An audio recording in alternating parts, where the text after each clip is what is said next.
Namaste. Today's title is Do Not Conform to the World and You Will Be Happier. Tammy came through the door of my office looking very unhappy. There was a definite scowl on her face. I started with the usual pleasantries and saw that Tammy was quite distracted. I got to the point then and asked how I might be able to help.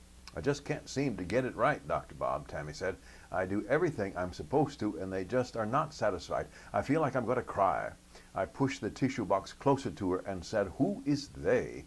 And as she took a tissue from the box, she said, "Oh, you know everybody. I just can't get it right."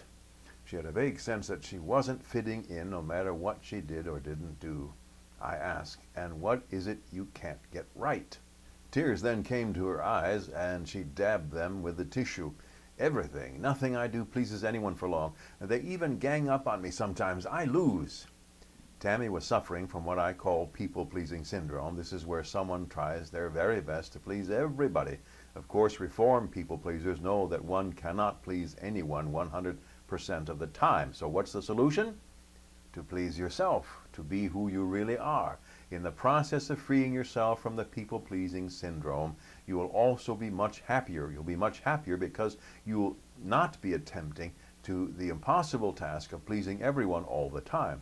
Did I mention this is an impossible task? Someone might want to jump up and yell, "You just can't do as you please. There are rules and laws. You just can't go about willy-nilly breaking them." But you can. You can do whatever you please. Certainly some actions may land you in jail.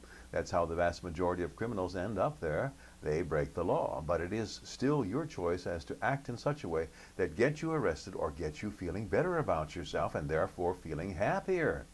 Do as you please. Then, of course, you will not please anyone all the time but yourself.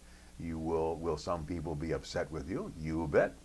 It is not, however, your business as to whether or not they are upset. They were angry or annoyed with you when you were trying to please them and failing anyway. So what real difference does it make? It makes a real difference to you because you'll be feeling happier when you are pleasing yourself. I imagine that you do not wish to spend time in jail, so you follow the laws. On the other hand, perhaps you wish to protest something and your method of protestation gets you incarcerated. That's your choice. You might even rejoice in that imprisonment because you have done what you wanted. Protest!